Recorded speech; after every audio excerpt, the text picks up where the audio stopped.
真犯 B 班を追い詰めろ。出たぞ。もうお願いだから誰も殺さないでよ。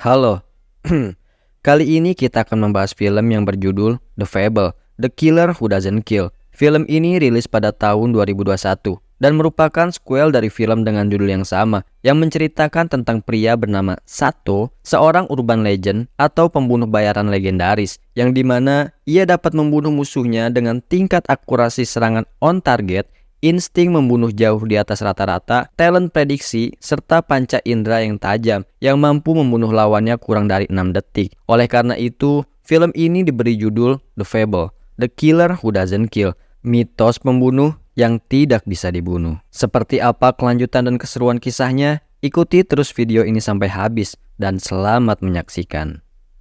Kisah dimulai dari memperlihatkan serangkaian aksi pembunuhan yang tentu saja aksi tersebut dilakukan oleh Sato. Di akhir aksinya, ia melihat seorang wanita tengah menangis di dalam mobil bersama target terakhirnya yang membuat Sato memiliki misi tambahan, yaitu menyelamatkannya.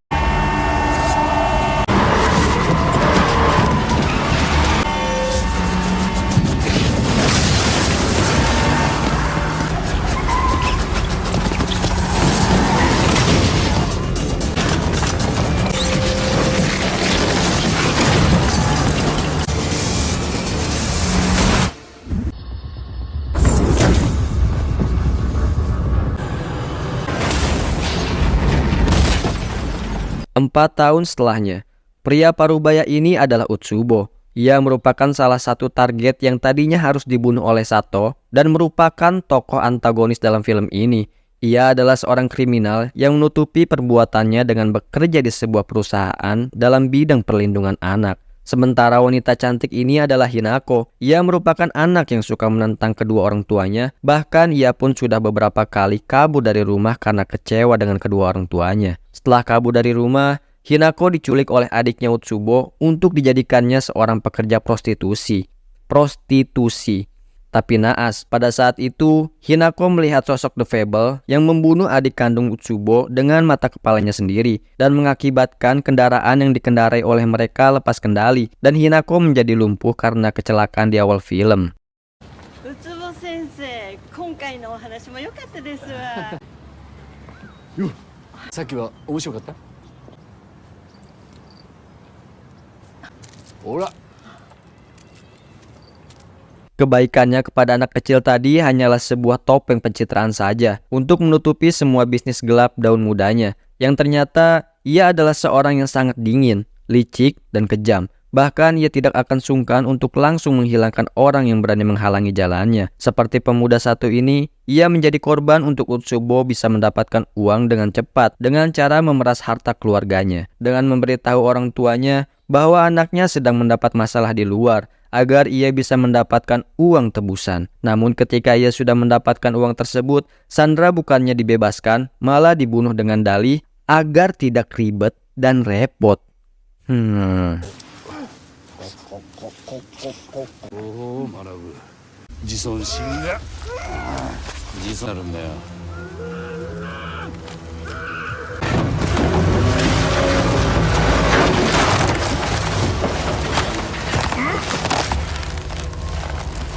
Si bapak Utsubo ini memiliki beberapa karyawan untuk menjalankan bisnis gelapnya tersebut. Ia bernama Isaki. Isaki bertugas sebagai seorang admin yang dimana tugasnya mencari mangsa atau celah agar bisnisnya terus berjalan dengan mulus. Ia adalah Suzuki. Suzuki berada di divisi keamanan, eksekutor, sekaligus orang lapangan yang akan terjun langsung untuk menculik korban. Ia salah satu orang yang sangat peduli kepada Hinako. Bahkan Hinako sudah ia anggapnya sebagai adiknya sendiri. Dan yang terakhir, ia adalah Hinako. Hinako digunakan Utsubo sebagai cover untuk menarik simpati dan menyamarkan semua kebusukan bisnisnya agar tidak tercium oleh publik dan tetap bisa eksis menjalankan bisnis gelapnya. そこが命だ。ビートルズ、クイーン、セックスピストルズ。 Di sini kebusukan Utsubo akan semakin terlihat ketika Hinako dengannya berada di sebuah lift yang ternyata selain menjadi cover, Hinako juga digunakannya sebagai bahan pelampiasan seksualnya dengan tetap istiqomah menjaga kemunafikan yang disembunyikannya dan tetap konsisten berbuat baik di depan semua orang. Luar biasa. ありがとうございます。あら可愛いね。何ヶ月ですか？ 8ヶ月です。 8ヶ月ですか。いやまだまだ大変ですね。 Dan inilah jagoan kita, Akira Sato alias The Fable. Nampak tidak ada parah seperti seorang jagoan, terlebih ketika ia sedang menonton sebuah acara komedi yang memperlihatkan seorang laki-laki yang bernama Jakal tengah melakoni lawakan receh, namun ia malah tertawa begitu puas.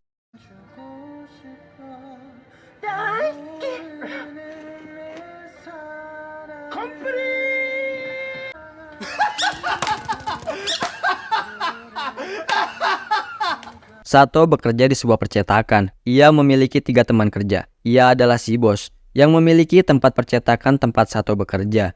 Ia bernama Misaki, seorang mantan model cantik yang dulu membawa Sato bekerja di tempatnya sekarang. Dan ia adalah Kainuma, pemuda mesum yang sering memperhatikan Misaki dalam diam dari kejauhan. おはようございます。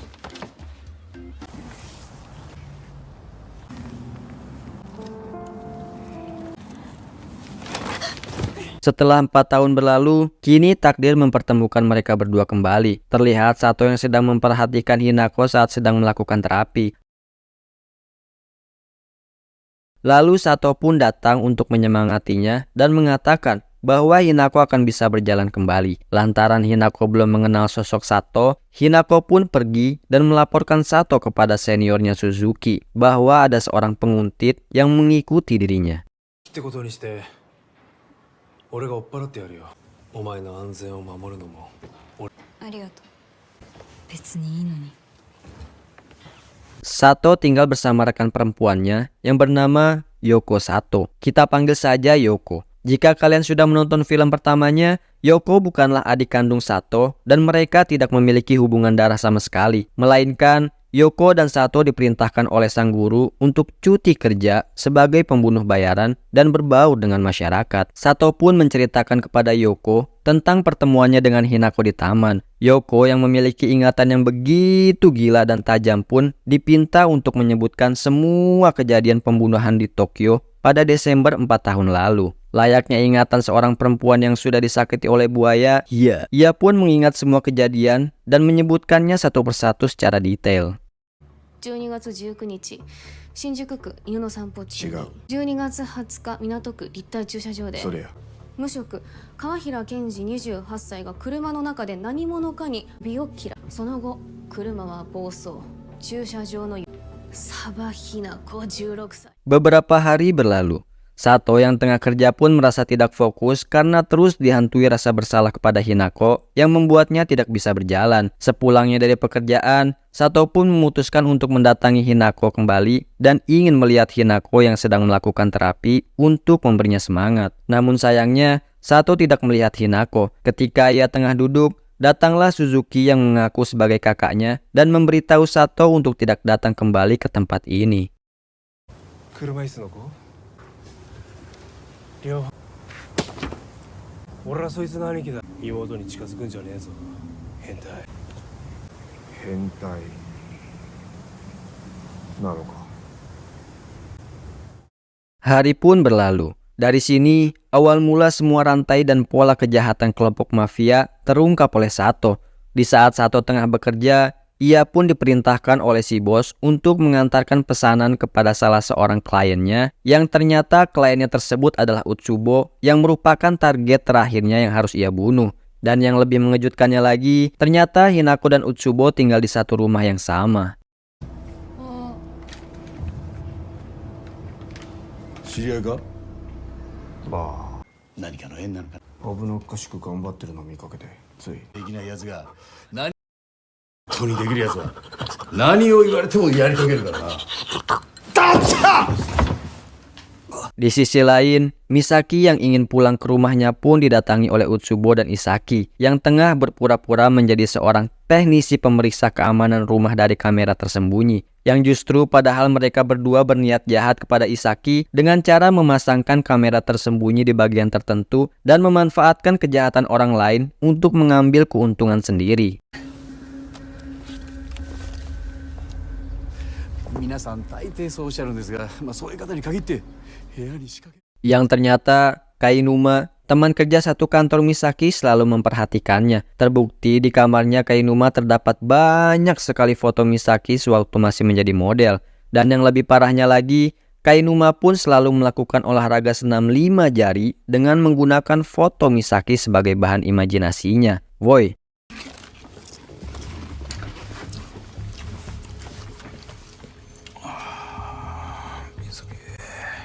Selang beberapa hari, Utsubo dan Isaki pun mendatangi rumah Kainuma untuk bisa menjalankan misinya.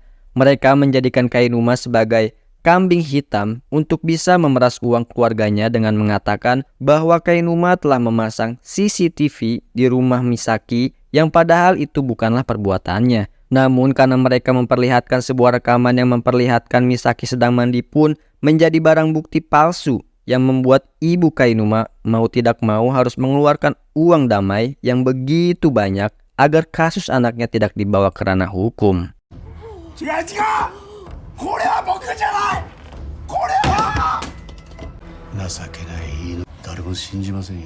Kainuma yang awalnya kagum kepada Misaki pun akhirnya berubah 180 derajat menjadi sangat membencinya. Sampai-sampai ia ingin membunuh Misaki yang beruntung Sato berhasil mencegahnya.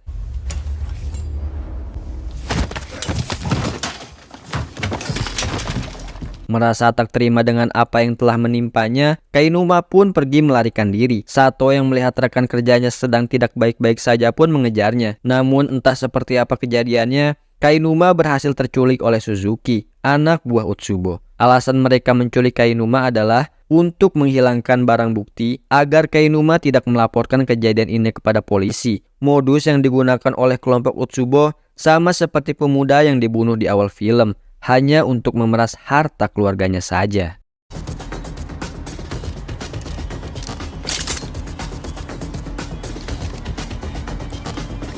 Karena aksinya ketahuan oleh Sato, Suzuki pun menitipkan Kainuma kepada Isaki. Sementara itu, ia pergi untuk membunuh Sato untuk menghilangkan saksi mata. Namun ketika di tengah perjalanan, hal tak terduga pun terjadi. Dikiranya Sato akan takut dan mengumpat, namun malah sebaliknya. Sato pun pergi menemuinya dengan santai, menggunakan sepeda bocil kematian, dan meminta secara terang-terangan untuk melepaskan Kainuma, yang dimana karena hal tersebut membuat Suzuki merasa bahwa Sato bukanlah orang biasa.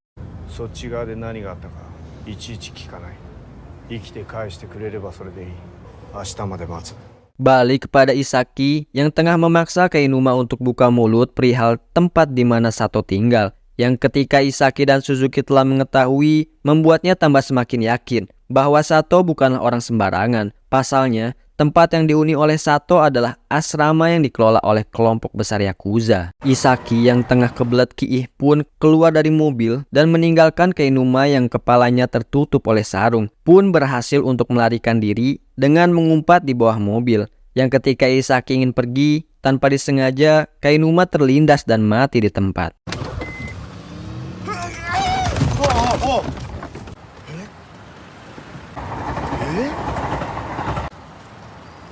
Scene berpindah kepada Suzuki yang tengah mendatangi tempat di mana Sato tinggal. Niat hati ingin bertemu dengan Sato, namun yang ditemuinya adalah Yoko. Suzuki yang tengah berdiri di depan pintu dengan menggenggam sebuah pistol di tangannya terheran karena seperti tidak ada rasa takut atau khawatir sama sekali di wajah Yoko, yang karena hal itu membuatnya semakin yakin bahwa Sato adalah The Fable yang melegenda.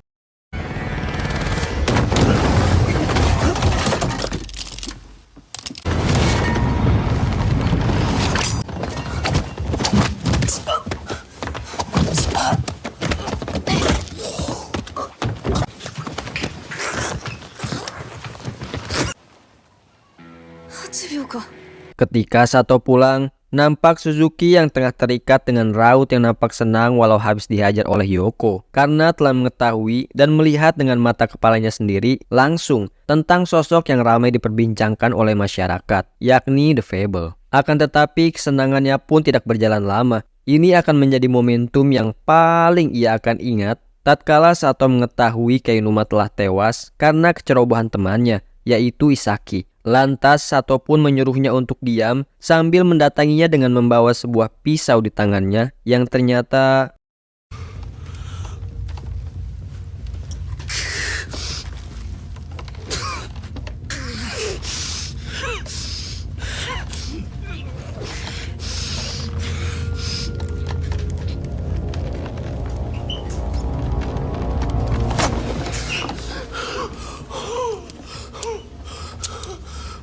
setelah Suzuki bebas, ia pun membunuh Isaki, lalu menemui Utsubo dan memberitahu bahwa Sato adalah The Fable, sang urban legend. Dan ternyata adegan film di awal tadi, laki-laki yang berambut pirang merupakan adik kandung Utsubo, yang karena hal itu membuatnya percaya bahwa ini merupakan sebuah takdir untuk ia bisa membalaskan dendam kematian adik tercintanya dan teman-temannya. Lalu Utsubo dan Suzuki pun langsung membuat rencana untuk membunuh Sato dan memberitahu kepada seluruh anak buahnya untuk melakukan misi perburuan The Fable, yang mana sontak membuat adrenalin seluruh jajaran anak buahnya seketika terpacu. Hinako yang mengetahui rencana Utsubo pun melarangnya untuk menyakiti Sato, yang membuat Utsubo pun harus menceritakan dan mengkambing hitamkan bahwa yang telah membuat Hinako lumpuh dan membunuh keluarganya adalah Sato alias The Fable. そいつを殺したのは佐藤だったんだ。 Setelah semua rencana telah matang, Utsubo membawa pergi Hinako dari tempat tersebut, lalu menghubungi Sato untuk mengajaknya diskusi masalah Hinako. Karena ia tahu bahwa Sato tidak bisa menolak dan merasa bersalah atas kejadian 4 tahun lalu yang membuat Hinako tidak bisa berjalan. Ketika Sato ingin berangkat, Yoko melarangnya pergi dan mengatakan bahwa itu adalah perangkap. Namun Sato tidak menggubris sama sekali dan tetap berangkat menemui Utsubo dengan baju dinas The Fable miliknya.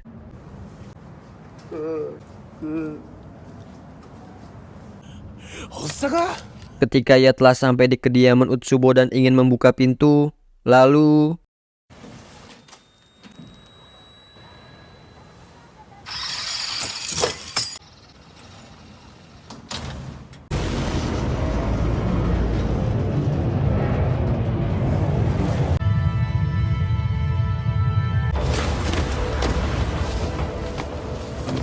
dimulai dari sini, situasi dan pertarungan epik Sato versus Everybody pun dimulai. Di mana Sato bertempur dengan melawan bawahan Utsubo yang begitu banyaknya. Para bawahan Utsubo yang menyamar sebagai kuli dan warga sipil, saking banyaknya, sampai-sampai ia pun membutuhkan pertolongan Yoko untuk mengurus penembak jitu yang terus membidiknya.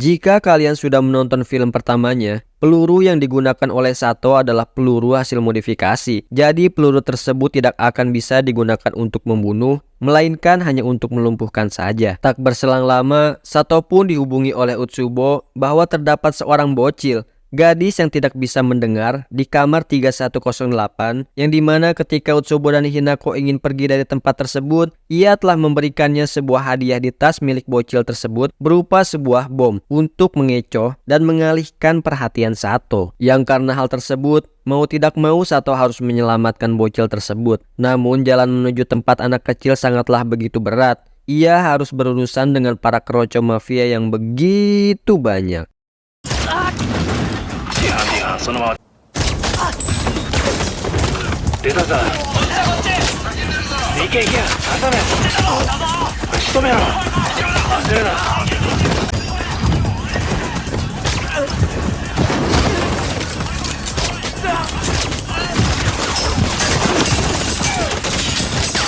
5階に上がったぞ。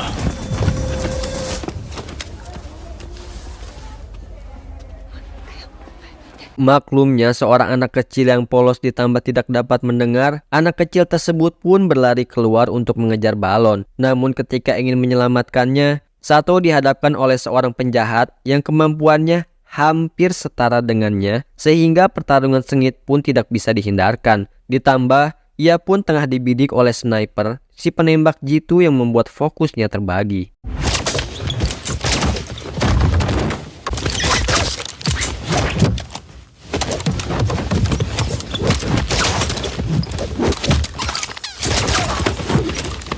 Saat Sato sedang terpojok dan ingin ditembak oleh sniper yang tengah mengkekernya dari gedung seberang, tiba-tiba muncullah Yoko yang langsung menghabisi sniper tersebut.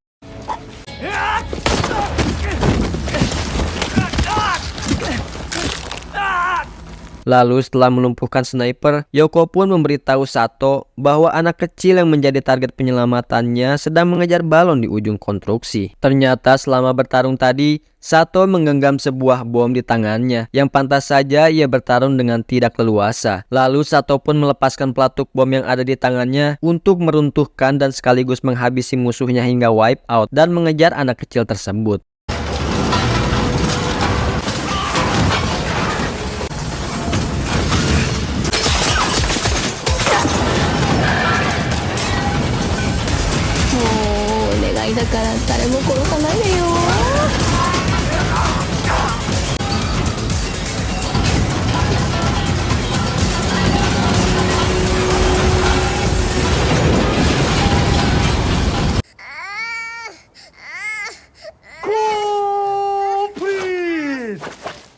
Setelah semuanya berakhir, Sato meminta Yoko untuk mengejar Utsubo, sementara dirinya menyempatkan diri untuk mengisi betengna memakan takoyaki sambil menghubungi bos mafia Ebihara. Sato meminta tolong untuk disediakannya kendaraan untuknya bisa menyusul Yoko yang sedang mengejar Utsubo. Jika kalian belum mengenal betul siapa itu Ebihara, silahkan tonton di video sebelumnya yang berjudul Legenda yang sedang menjalani hidup normal yang profesional. Link ada di deskripsi. Dan jika kalian belum subscribe, silahkan subscribe terlebih dahulu untuk mensupport Mimin mengembangkan channel ini agar lebih semangat lagi membuat konten review film-film seru lainnya. Terima kasih. Oke, lanjut.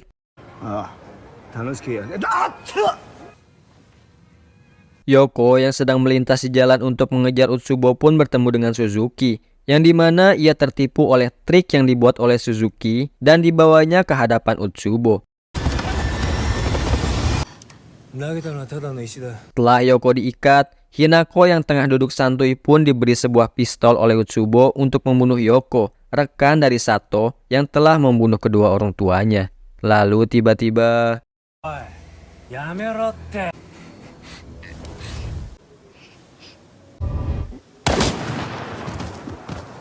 Ya, Yoko malah menembak Utsubo lantaran ia sudah sangat muak kepadanya karena selalu melihat kemunafikan di dalam setiap kebaikannya dan selalu dijadikan bahan pemuas nafsu birahinya. Utsubo yang telah mempersiapkan segalanya ternyata sudah memakai rompi anti peluru untuk berjaga-jaga jika terkena tembakan, yang karena Hinako sudah sangat geram dan saking muaknya membuatnya tiba-tiba memiliki tenaga untuk berdiri dan menembak Utsubo dalam jarak yang dekat. Orang yang berada di sekeliling Hinako pun seketika terkejut melihat perkembangan signifikan yang dilakukannya.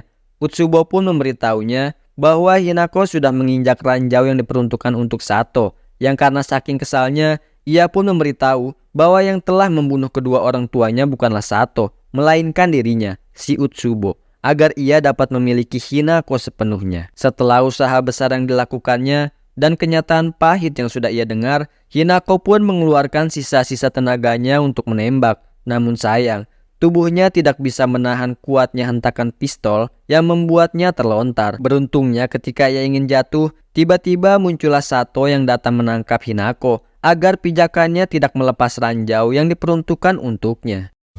Sato. Ketika Utsubo ingin melemparkan sebuah bom kepada Hinako, Sato yang memiliki refleks yang lebih cepat pun menembak lengan Utsubo yang mengakibatkan pelatuk bom yang dipegangnya terlepas dan terlempar. Beruntungnya ada Sato di samping Hinako yang langsung membadani dan melindunginya dari ledakan bom hingga sekujur tubuhnya mengeluarkan darah.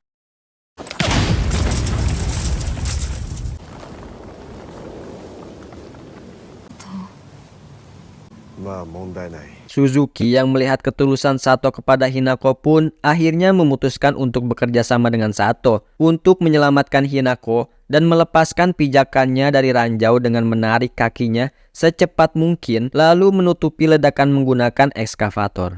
鈴木、頼む。 3、2、1。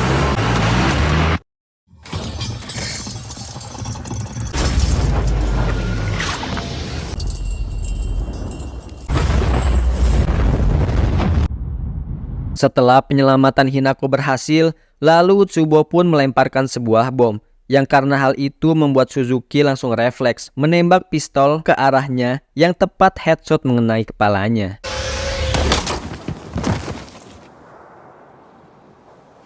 Ternyata, peletuk bom yang dilemparkannya belum dicabut. Utsubo melakukan hal tersebut karena sengaja, karena sudah tidak ada lagi tujuan untuk hidup di dunia ini. Setelah semuanya selesai, Hinako pun ikut bersama Suzuki untuk melanjutkan hidup yang lebih baik. Sementara Sato dan Yoko pun melanjutkan misi cutinya untuk hidup normal yang profesional sebagai masyarakat Jepang yang baik namun mematikan.